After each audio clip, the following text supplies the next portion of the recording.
All right, this video is to end chapter 11 on kinetics and mechanisms. So how do you know you're dealing with mechanisms? My first answer is when you step into it. That's a joke. When you see things about steps, step 1, step 2, step 3, talk mechanisms. Then we can use the slowest step to determine the rate law. But what we're going to learn about here is how to write with the rate law with challenging mechanisms. So in class, in my class video, we talked about some simple ones, simple slow steps, and how to turn those into rate laws. Well, we're going to do some harder ones here.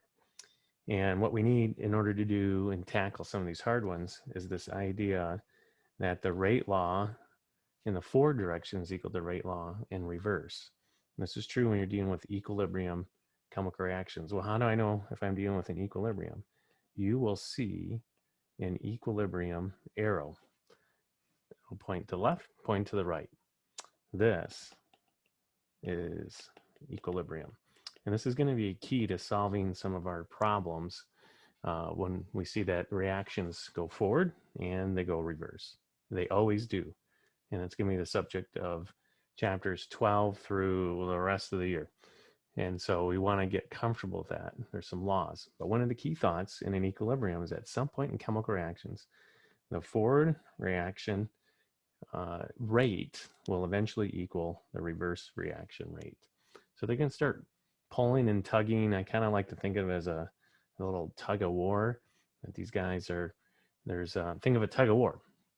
And you can have one side pull, the other side's pulling. So that's the reaction rates. And maybe they come to some kind of equilibrium where it's mainly to the left, mainly reactants.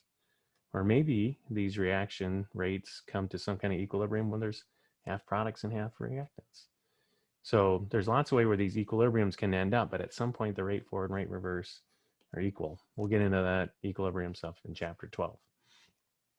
Okay, notice this, this rate law right here, or this mechanism. So this is step 1, and this is step 2.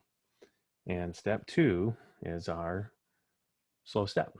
So we can write a rate law where we just take the rate equal to some K times the two reactants, D and B. But when I see that, I've got to look and say, is any one of those an intermediate? Because I can't have intermediates. Well, what's an intermediate? Something that is made. Oh, there's something that made, and then it's used up. So D is an intermediate. I can't use that in the rate law. So this is a big no. Can't have it. So what do? We got to find a way to get rid of it.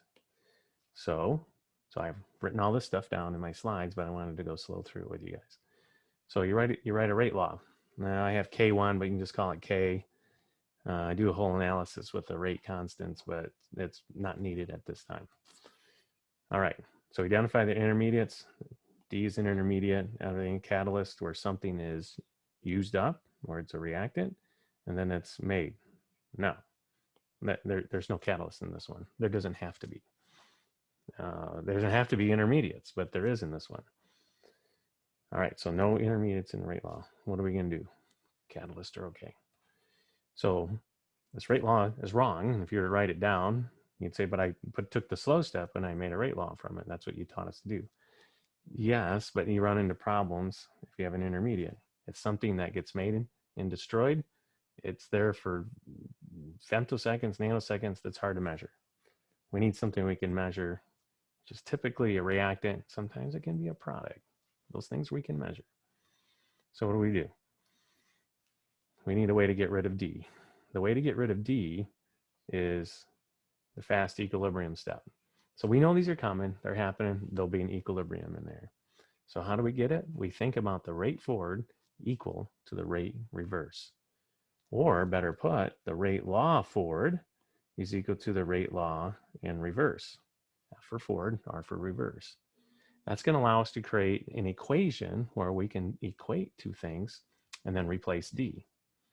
So the rate forward, take the rate law for the forward. That's A and B are the reactants in the forward direction. So you make a little rate law with that. The rate reverse is considering now that D is kind of like the reactant. Yeah, I know it's the product, but in reverse, it's the reactant. So you make a rate law with that. And then now you set the two equal to each other. And we can kind of ignore the rate constants. You'll see that D actually equals concentration D equals concentration A times concentration of B. That is going to be pretty awesome because that's going to allow us now to substitute D in there. So we isolated and solved and ignored the rates, the rate constants. So now I have a relationship that says D is equal to A times B. And then I can go back to the slow step rate law right here. And I had the D in there, but now I'm going to replace D with AB because D equals A times B. So I'm going to put A times B in there.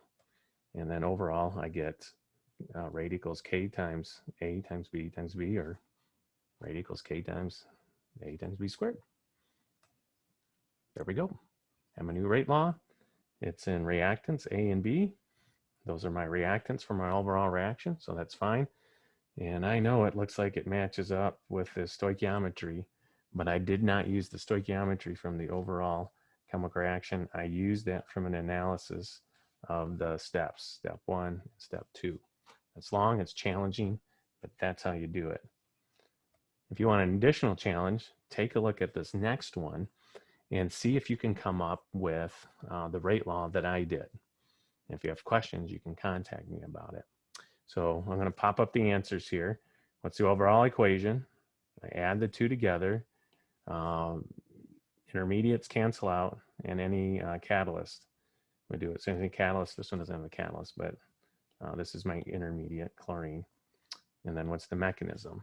You have to go through that same substitution kind of thing that I did, eliminate any intermediates, and see if you can come up with a rate law that looks like this. So that's your challenge.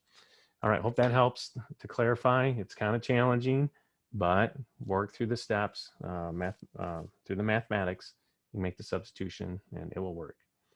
All right, hope that helps. Take care.